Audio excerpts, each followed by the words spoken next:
I'm usually looking for the gavel to start the city council, but different night tonight. Hey, thanks for all of your participation. This is really 3 nights in a row here for the city council, myself and city staff. Last night was Meet the Candidates night, and Kendall and I and Bob, we spent some time with a real full house here last night. It was fun. It was really good for so many people to come. And we tonight we have the open house for the property tax increase. This property tax increase isn't the final vote for what will happen here, but this will be a really important session for you to be to. On June 22nd, after months of looking at the budget, having our finance department give us lots of information, the city council unanimously adopted this property tax. And you'll see, proposed, and as I said, it'll be a final if you come on, if it's voted for, on the Truth in Taxation Day, which will be August 11th at 6 o'clock. In that meeting, there will be a microphone, this probably switched around, where I suspect this might be 3, 4, 5 hour kind of meeting where everyone can really express themselves. Tonight, it's a presentation, but when it's over, the finance folks from our city here in Bountiful are happy to take questions and answer them as you can. Do I have that right, Gary? Okay, so with that, appreciating the fact that there's not one of us, including myself, that loves anything to do with raising taxes. It's just not what we want to do. But there are some principles in Bountiful that we're going to live by, that Bountiful has always lived by. And you'll see some of those principles that we're going to be talking about tonight. And those principles have led Bountiful with many, many good decisions that have paid off over well over 100 years. And I just want to remind you of that when we look at this. And I'm going to turn time now over to our city manager, Gary Hill. Thanks, Mayor. It's good to see so many people here. We're glad you're here. The property tax is one of those things that is probably least understood as far as how cities are financed. And so tonight we want to spend a little bit of time explaining how the state law about property tax works and how assessments work and things like that. Then we'll spend a little bit of time about what our specific tax rate will be and how that will affect your homes. And then finally, the why the city council is considering a property tax increase at this time. I might like to start out by sharing a little bit of a story, a true story. I have a brother-in-law who several years ago decided to go to a football game in Provo. And he didn't have tickets in advance, so he needed to wait in line. And before you get into the line down there, there's kind of a big jumble of people before people naturally filter into the ticket windows. Well, as he was standing there, he had his son next to him, his 8-year-old son, and he felt someone brush his back pocket. And so he reaches back and fills his back pocket, and his wallet's gone. He, immediately goes pale and looks around behind him to see if somebody's running away, trying to see somebody who looks suspicious. The person right behind him, as he looked, had his wallet tucked behind his back. And so my brother-in-law, Russ, reaches forward and he grabs this guy's arm and lifts up the wallet and looks him right in the face and he says, "What's this?" And right as he's saying that, he realizes that he's holding his own wallet in his other hand. He said the really awkward part was standing in line with the guy for the next for the next 20 minutes while they got tickets. I think sometimes when we talk about taxes and property tax in particular, people feel like the government's trying to reach out and steal your wallet. And tonight, I want to explain why the property tax is not only a valuable tool for cities, but hopefully help you understand a little bit why we think it's necessary to continue to use it as a tool to provide all the great services that you're expected to, that you expect. So with that, I'm going to do a little bit of Property Tax 101 and explain how property tax works for those who are unfamiliar with it. And I expect that nearly everybody will learn something tonight. Oh, thanks, Mayor. I don't know, maybe I needed a sip. So property tax at its basic level is very simple. What you pay is simply a tax rate times the taxable value of your home. So the tax rate is set by a taxing entity to collect a certain amount of money. You multiply that by the taxable value of your home, and that's your property tax bill. There's a couple of things to keep in mind as we talk about property tax in Utah. The first is fair market value. The state constitution says that homes will be taxed based upon their fair market value. Now, that fair market value of your home is determined by the counties. The counties have assessors that use formulas and things like that, and they'll come out and they assess your homes. They're the ones that determine the value of your property. Primary homes, so if you live in your home, it's your primary residence, you get a 45% tax break. If it's a secondary home like a cabin, or if it's a business, there's no tax break that's applied. And then the third thing that's probably the most important is this law called Truth in Taxation, which simply means this: a city can't receive more money from the prior year unless there is either new growth, like a new home is built, or if we go through a public hearing process and raise rates. So that means if property values increase by being assessed higher, the city collects the same amount of money. It means our rate has to go down. That's the state law, and everything is built around that. It sounds very simple, but it turns out it's a little bit complicated. And what I'd like to do tonight is just share an example of how this works so that we can kind of have a common understanding. I think the best way to look at this is, let's assume we have a new city, a brand new city, and that city has one home in it. Its first year, it's incorporated. You put a single home in it, and let's kind of watch what happens over the course of a couple of years. So in New City, Utah, brand new city, that city has a single home. That home is assessed at $250,000. Now, that's somebody's residence, they live there, so they receive the primary exemption. So the taxable value of the home is 55% of the assessed value. So that's $137,500. That's the taxable value. Now, the City Council of New City, Utah decides we need a whopping $114.40 to provide all the services necessary to that home. So to collect that $114.40, they set a property tax rate of 0.000832. So that means at the end of the year, the community's total assessed value is $250,000. The community's total taxable value is $137.50, and the total community's revenue is $114.40. It also means for this property owner, they're paying $114.40 that first year. Okay? So year two.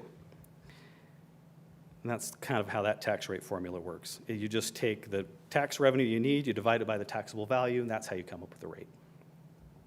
So year two comes along, and the county assessor drops by. And they determine that the neighborhood's really looking nice. They reassess the property. The property value goes up to $300,000. Still a primary residence, but that means the taxable value goes up too. Now, because Truth in Taxation says that New City, Utah can't receive any more money than it did the year before just because of increased property values, it means that the tax rate has to go down. This is called the certified tax rate. This is the tax rate that the county would give to Bountiful and say, this is the rate that it has to be so that you don't collect any additional money. So that's year two. Property values go up, but the rate comes down. The homeowner pays the same amount, the city collects the same amount. All right, year three.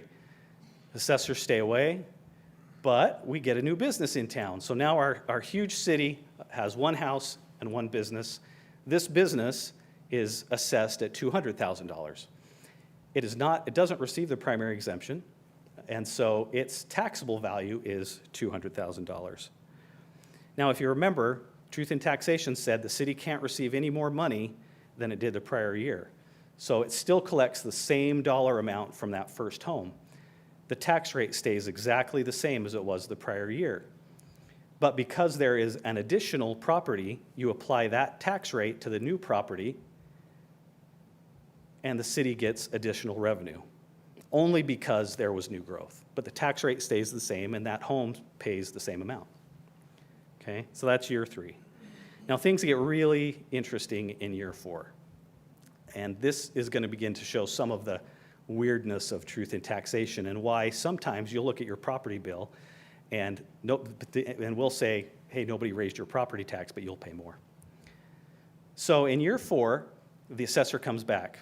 The home gets reassessed to be $350,000, and the business gets reassessed to be $250,000. So the total taxable value of the community goes up. And again, Truth in Taxation says, okay, city, last year you collected $253. This year you can't collect any more revenue than that. So the rates have to be adjusted. So the rate goes down again, 0.00572. But this is the really funny, weird part. Look what happens to the property tax bills of the people.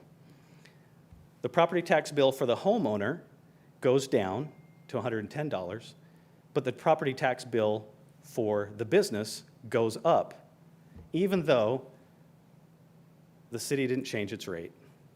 And with the home, even though the home was reassessed and went higher, but it pays less property tax. That's just a function of mathematics, but that's how truth in taxation works in the state. And it would be, if it were just that simple, it would be easier to understand. But, for example, in Bountiful, if Bountiful had one home, or let's say a different way, if there was only one tax rate that was applied in Bountiful to all of our homes, it would be a lot easier to understand. But in addition to all of our homes being in Bountiful City, we also all live in Davis County. And Davis County has tax rates. We also all live in the Davis School District. The school district has tax rates. South Davis Fire District has a tax rate. Weber Basin Water has a tax rate. So we have all of these other entities, all of which have property tax rates that overlap one on top of another. South Davis Sewer, and finally South Davis Recreation. And some of these have more than one property tax rate. So all of these rates get applied over the top of each one of our homes. And in any given year, your home could be reassessed, or one of these entities could go through truth in taxation and raise a rate. And so that's why things get a little complicated, which leads to kind of, I think, a big question of understanding. So with all of these taxing entities, how much of your property tax gets paid to Bountiful City? And just a rhetorical question, before I show you the answer, I'd like you to ask yourself, how much of your property tax actually comes to Bountiful City? 8% of the property tax that you pay total comes to Bountiful City. 64% of your tax bill goes to the school district and to schools. 17% goes to Davis County and to the county library. You've got a small percent that is used for assessing and collecting fees. 9% goes to these different taxing districts like the rec district and the fire district and mosquito abatement. So $8 out of every $100 that you pay in property tax comes to Bountiful, a pretty small percentage. That's why, in part, the truth in taxation notice and things are confusing. And we'll talk about this more. You've probably noticed that Bountiful's tax rate is going up by 36%.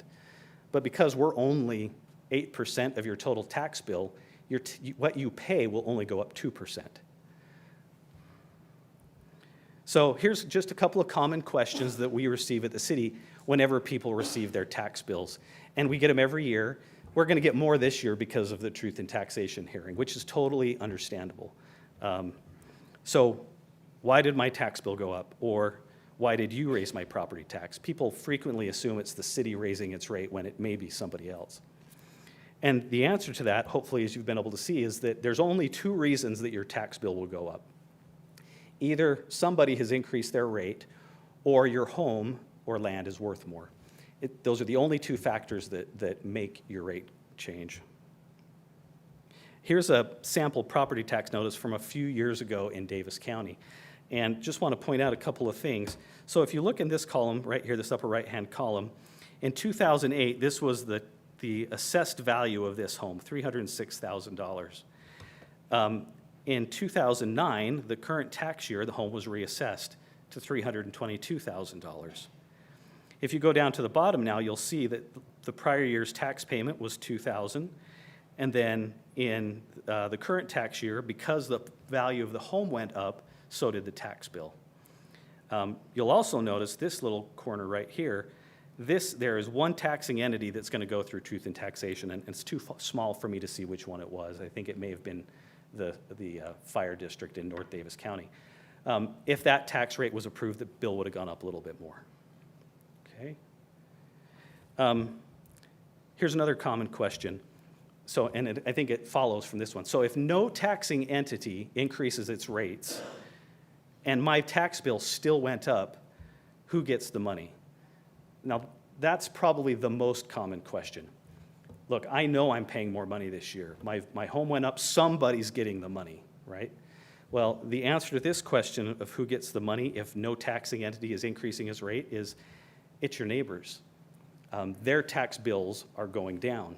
Just like in that example we showed, anyone whose home was not reassessed or was reassessed at a lower rate than the overall increase of the city, they're going to see a slight decrease in their bill. It'll probably be your turn next year. I think if you took your property tax bills over time and lined them up, you will see years where what you pay actually goes down because your neighbors are going up. It's all to keep it revenue neutral. Here's another example of that. Assume a city has 4 homes. One gets reassessed. It goes up by $3, excuse me. That means every other home, the entirety of the other homes in the city have to go down by $3. So each of the other 3 would go down $1, all to keep it revenue neutral. Here's a tax bill from Summit County from a few years ago that illustrates that. If you look right here, the assessed value of this home in the prior year was $136,000. The next year, it's reassessed at $156,000, which is a 5% increase in the value of the home. But look what happens to the tax bill. It goes down. Even though the home is assessed more, the value, what you actually pay goes down. That's just like this example that we saw a little bit earlier, where you have 2 properties, and even though the rate didn't change, one property pays a little bit more, one pays a little bit less. So it's kind of interesting. In a geeky way, for somebody who gets to work on this, it's actually kind of fascinating. But it's anything but simple. And unfortunately, it's just not that simple to understand. Well, here's a chart of Bountiful's property tax rates, what we assess since 1999. And back in 1999, the rate was 001261. This last tax year, it went down to 00789. And you can see that over time, because we have not maintained that rate, that the city's rate has overall gone down and down and down. There are a couple of interesting anomalies. Here in about 2000, the city went through truth in taxation.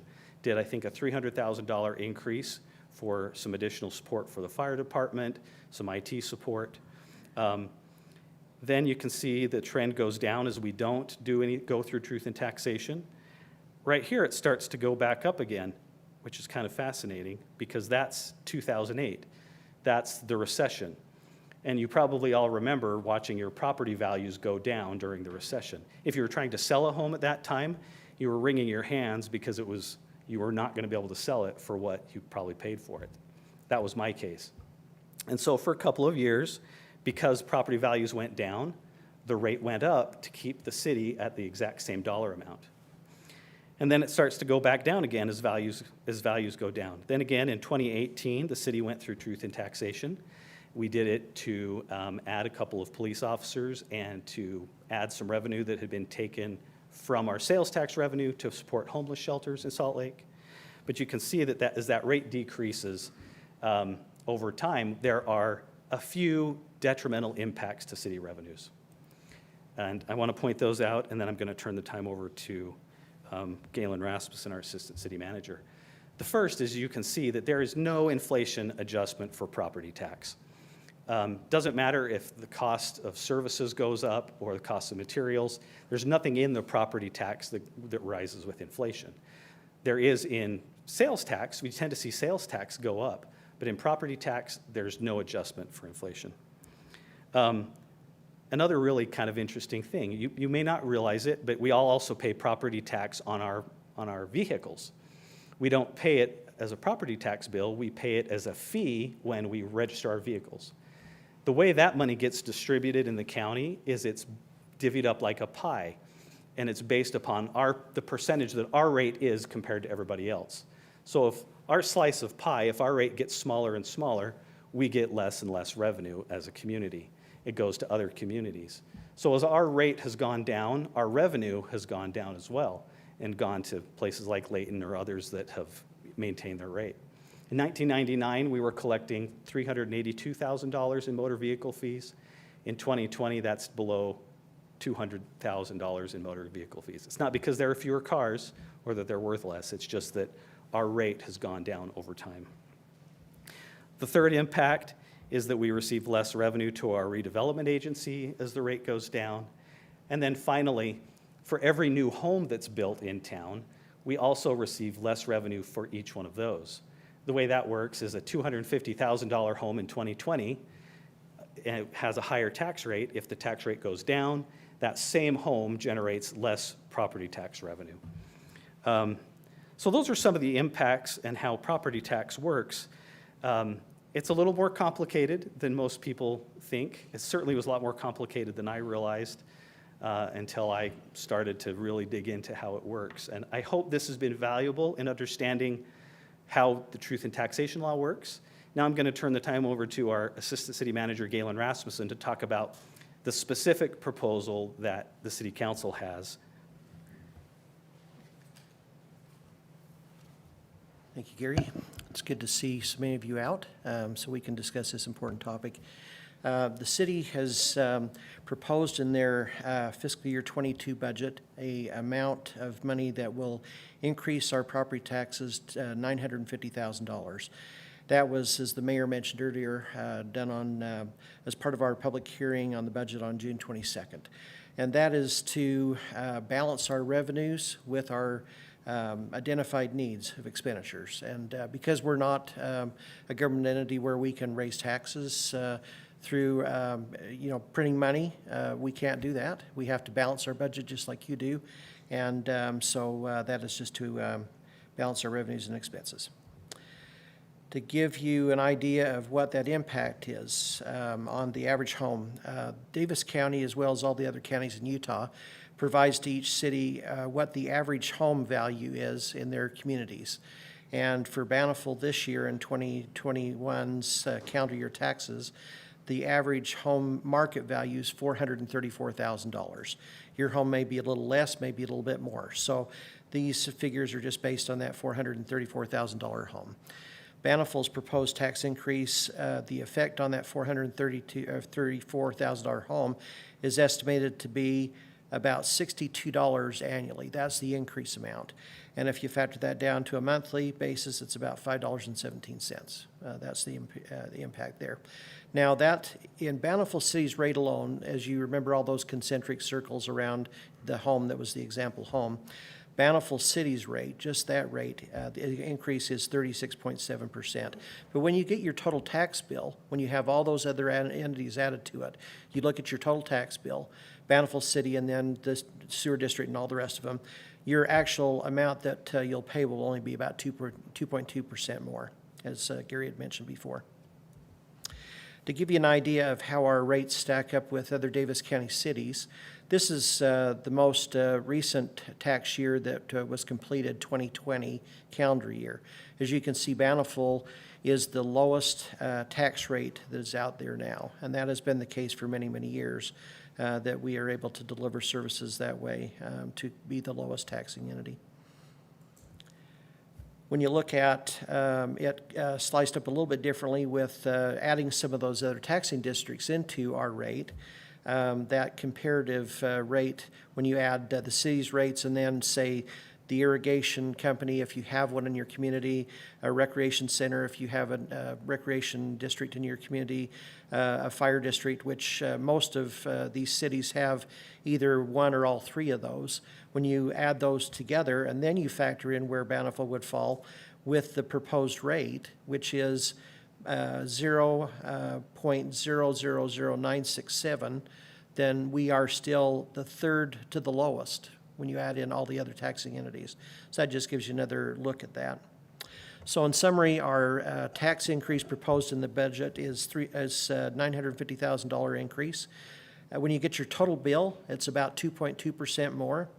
When you look at just the impact to that average home, it's about $62 of increase in a year, or about $5.17 a month. So now our finance director, Tyson Beck, will take it from the rest of the way here and go into a little bit more depth. Can we ask a question? Sure, Bountiful City has an electric, right?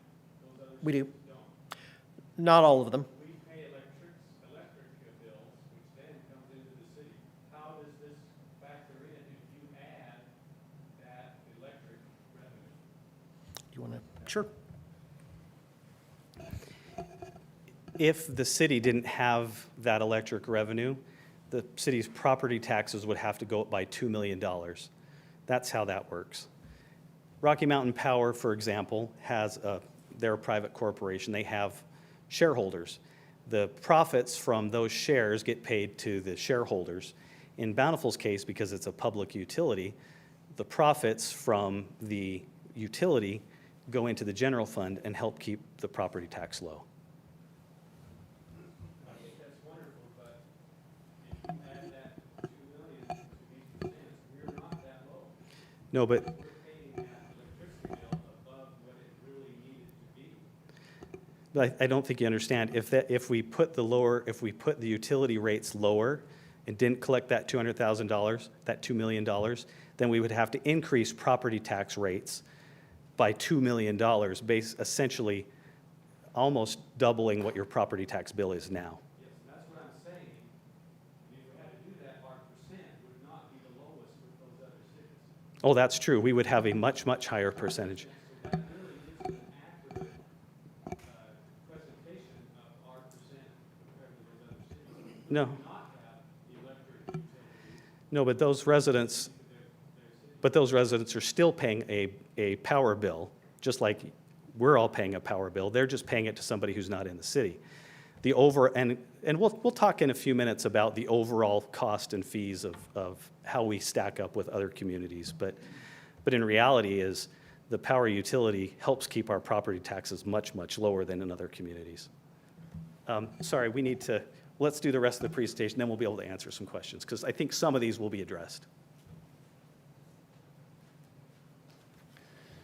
Well, thank you, excuse me.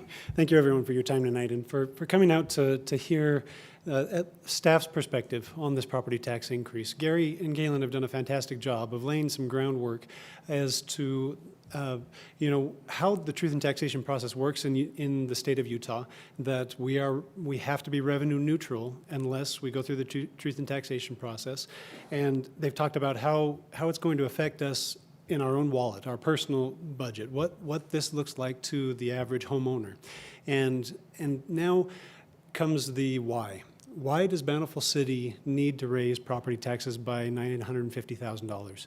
So that's my part of the presentation, and I truly do appreciate your thoughts and your perspectives on everything, and the attention that you're already showing to this, coming out, trying to get all the information. So thank you. And I truly hope that what we're going to talk about in the why can help you understand from the city staff perspective why we're proposing this tax increase. And full disclosure, I'm a Bountiful resident. I've been a Bountiful resident my whole life, and I love Bountiful. So what I'm proposing in this tax increase will hit me exactly as it will hit you. And so none of us have ever come to this conclusion of raising property taxes lightly. We've studied it. We've felt confident that this is the right step financially for the city in general. And I hope the next little bit, as we discuss the why, will help you see that. So, high level, there are 3 reasons why Bountiful City is proposing a tax increase. Number 1, in fiscal year 2022, we're proposing to add 3 new full-time staff to the Bountiful staff that are funded by taxes. Number 2, we're recapturing some of the lost buying power that as Gary mentioned, again, we have to increase property tax and go through the truth and taxation process in order to get more revenue than we did the year before. So we're looking to try and recapture some of the lost buying power of not having raised taxes for this purpose in the past 23 fiscal years. And then the final reason is we're looking to maintain our ability to be a pay-as-you-go entity, to continue to operate on this pay-as-you-go philosophy or financial policy. So those are the 3 high-level reasons, and I'm going to go into depth in each of them. So number 1, the 3 new full-time staff. So the 3 new positions proposed are 2 parks employees, full-time employees, and 1 full-time employee for the information technology department. So on the park side, why do we need 2 more full-time staff in parks? In the last 5 fiscal years, Bountiful has added 24.6 new acres of park to our maintenance footprint. These include some of the things like Creekside Park, Town Square, the North Canyon Trailhead, Washington Elementary. So we've expanded our footprint of maintenance for parks quite dramatically. And so the need is there to continue to maintain these properties. So that's the purpose of the 2 new full-time positions for parks. With information technology, we all know the advances that have happened in the past 20 years in information technology. And those advances, while amazing and truly important, have put added burden on our current staffing in information technology. So to help, we've not increased staffing, at least in the past 20 years in our IT department. This is to help in their added burden of all of this expanse in demand on information technology. So that's the increases, the portion of the tax increase for the new positions. So moving on to decreased property tax due to loss of buying power. So we all know about inflation. It's the rising costs of goods and services over time. Just a quick example, during the pandemic, my dad owns a hardwood flooring business. And before the pandemic began, he was buying plywood sheets at $15 per sheet. Now he has to buy those sheets at $85 per sheet. So that's just a brief example how just in about a year and a half, the cost of a good or a service has increased dramatically. Now, not all the examples are that dramatic, but this helps us get that idea of inflation in our minds, how the same dollar that you spent yesterday does not always mean it's going to be the same value 2 years down the road. So Bountiful, as we've mentioned, has not done a tax increase to recoup any of the reduced buying power of our property tax that we know of in at least the past 23 fiscal years. So we're looking at trying to recoup some of that.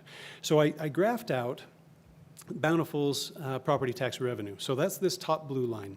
So that's the actual property tax revenue in Bountiful, and you can see the 2 spikes were the 2 property tax increases that did happen in Bountiful City in the past 23 fiscal years. And then on the bottom line, I've plotted out how that is affected by inflation. So the buying power of our property tax dollars and adjusted that for inflation.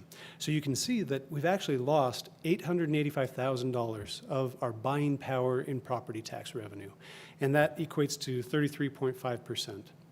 So we've had a significant decrease in what we can buy for that same property tax dollar. So moving on to the the third reason why we're proposing to raise property taxes. We're looking to maintain the financial policy to be a pay-as-you-go entity. And I want to just dive a little bit into what does a pay-as-you-go entity really mean. So if we think about this in our personal finances, we're looking at saving money for the large projects into the future. So we save today so that we can spend on the bigger projects down the road. And we try to avoid unnecessary debt as much as possible. So from a personal finance perspective, you try and save up as much as you can for your car, rather than going out and purchasing a car with financing.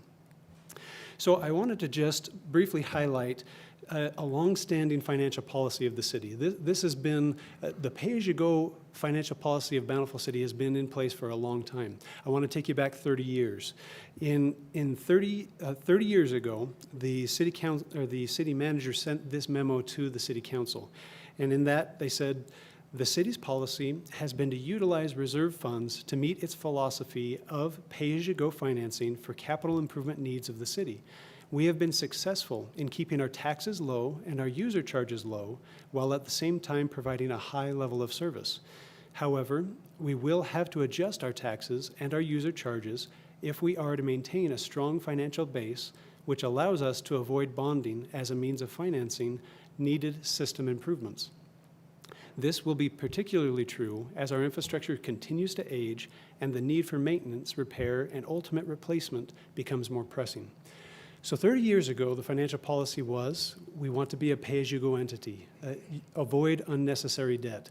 That's still sound financial policy today, and that is our intent, is to continue to be a pay-as-you-go entity, avoiding unnecessary debt.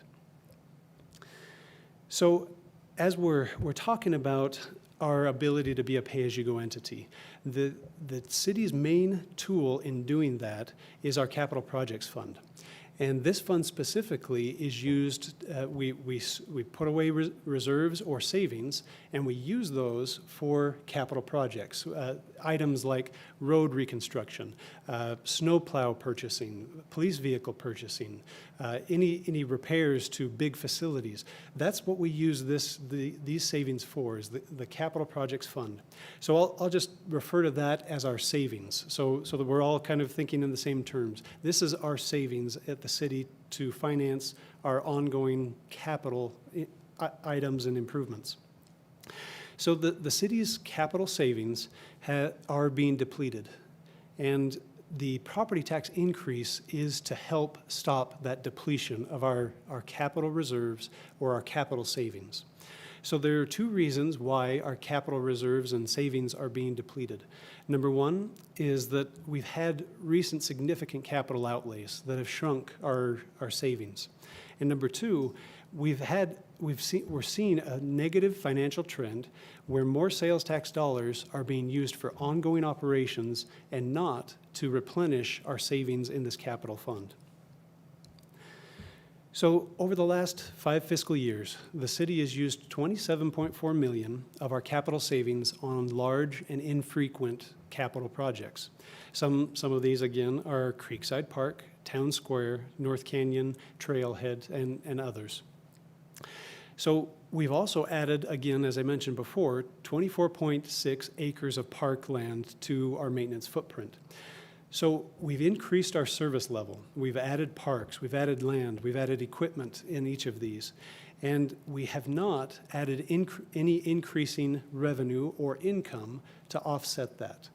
So we're seeing a negative financial trend where we're using more and more of our sales tax dollars to operate rather than to maintain our capital projects and our savings for capital.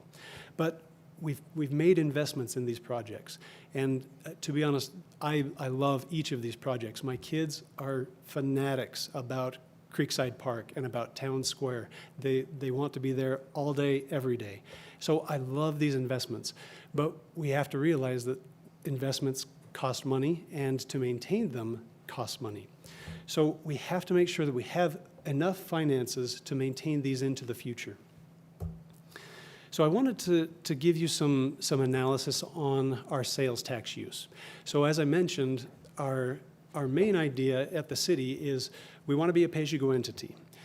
funding to do that comes in various forms: property tax, franchise tax, sales tax, user fees.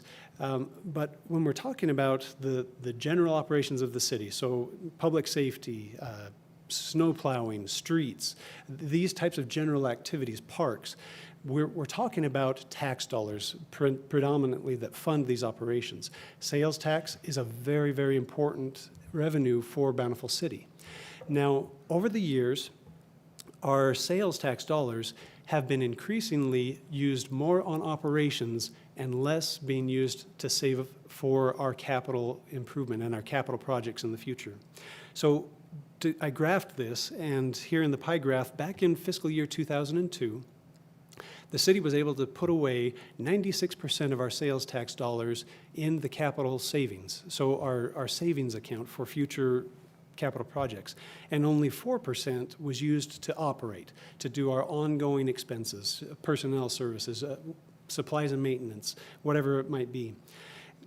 Where we're budgeted for fiscal year 2022 is that 73% of our sales tax dollars, and we're talking about all the sales tax dollars of the city, are going to be used or projected to be used on operations. So the ongoing cost to run the city.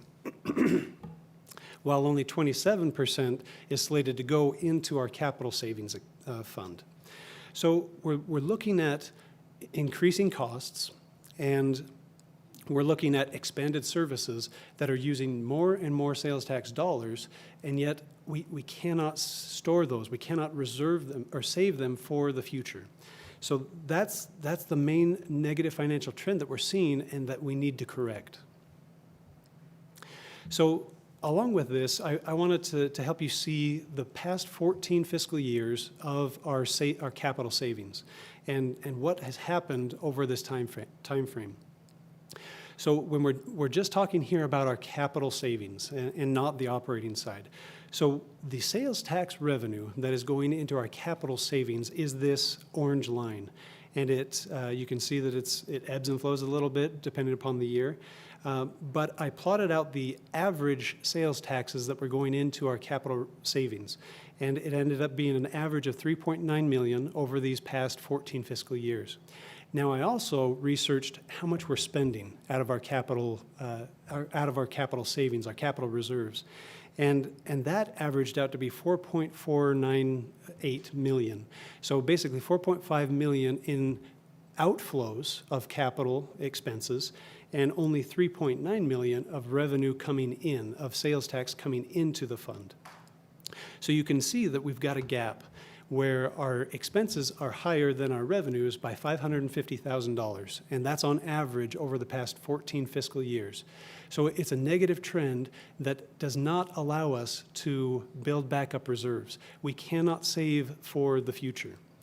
So that's that main negative trend that we're seeing and we're trying to correct. So I've been in your shoes before. I've worked for the city for 6 years now, but before that I was an independent auditor, and I went from city to city auditing all the different cities. And I know that some of you might be thinking, all right, why doesn't the city just spend less? But bottom line, cut the fat, take something out of the budget so you don't have to raise property tax. So with the previous perspective I had, I will admit that I had skepticism about government. I had skepticism about the inefficiencies and the perceived fat that was wasting taxpayer money. And I'm honestly telling you that with my 6 years here at Bountiful City, that perception has changed. With the understanding that I've gained on seeing the operations, seeing the budgeting process, seeing the people who work for the city that perform the services that we depend on and are crucial for us, my perception has changed. I'm not skeptical about what the city uses its money for, and I'm here to tell you that I believe wholeheartedly that Bountiful City is using its funds properly, that we're managing the funds as we should. So I wanted to just highlight a couple things that might help you in your thought process of, can't the city just spend less? So The city's budgeting process is very intricate, very detailed. It's a process that starts at the department level, works its way up through staff, through the city manager, through the assistant city manager, makes its way to the city council. The city council goes through their review process. It's a very detailed and analytical process. And it truly is aiming at being prudent stewards of the taxpayer money. The city also has to ensure that the investments that it's already made are maintained into the future. We have to take care of the properties that we own. Bountiful is also subject, just like everybody else, to rising costs. If our costs continue to rise, in order to provide the same level of service that we do now, we have to raise our fees, our taxes to compensate. And Bountiful is a well-managed city. And I know that sounds very easy for me to say because I'm on the management staff. But just to help you understand a little bit more, here's a couple outside perspectives. We are the second lowest Davis County city, or the second largest Davis County city, and we had the lowest individual tax rate in 2020. That's telling. The Utah Taxpayers Association, who does an analysis every year of the largest 50 cities in Utah, they call it the cost of city government. Their 2021 report was just issued, and they ranked Bountiful as the third best city of all of the 50 largest cities in the state of Utah for revenue from taxes and fees per capita. So for every individual in Bountiful City, we're the third lowest on our taxes and our fees. And they also ranked us third lowest for taxes and fees per $1,000 of citizen income. So looking at a citizen's earnings, their median earnings, how does that compare to what we're charging them in taxes and fees? And again, we are the third lowest of all the 50 largest cities in the state of Utah. So don't just take our word for it. These are independent sources that you could look at. So again, I wanted to take us back one more time, 30 years ago, financial policy of Bountiful. Here's a continuation of that memo from the city manager to the city council. At times, we are criticized by citizens for having such funds, referring to our capital savings, and for accumulating ratepayer or taxpayer dollars. However, the council's policy of prudent financial management has served us well, and we would recommend that we continue the establishment, growth, and preservation of these funds as a logical and desirable manner to finance city government. Just as in our own lives, we try to avoid unnecessary debt. We understand the costs that come along with debt, and the financial policy of the city is to try and stay out of debt as much as possible to save the taxpayers' money. That was the philosophy 30 years ago. It is the philosophy we're proposing through this tax increase today. So, summary. The city is proposing a $950,000 property tax increase in our 2022 budget.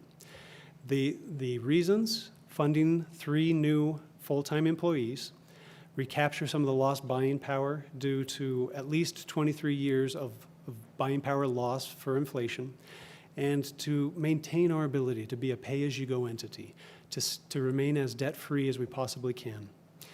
This, on an overall basis, if you pull up your tax bill and look at the bottom line, our proposed tax increase will increase your bottom line 2.2%, or in that range. And if you just looked at the specific rate for Bountiful City, it's a 36% increase. So what does that do to your wallet? $62 per year, and that would be about $5.17 per month for each household to fund this $950,000 property tax increase. So with that, I'll turn some time back over to Gary Hill. Thanks, Tice. So we have about 10 minutes left, and what we would like to do to maximize the time, as we know many of you have questions, our intention is now our presentation's over. We're going to make ourselves available for questions, and then would remind you that on the 11th at 6 p.m. is our Truth in Taxation hearing. so that you can come and address the city council and share your thoughts with them before they vote on the property tax. So again, thank you for coming tonight. Please feel free to come up, ask us questions. We also have Kendall and Harris on our city council, Chris Simonson on our city council, Mayor Lewis. I don't see, I think we have some others that are out of town. So feel free to ask any of us questions, and I'll just stay right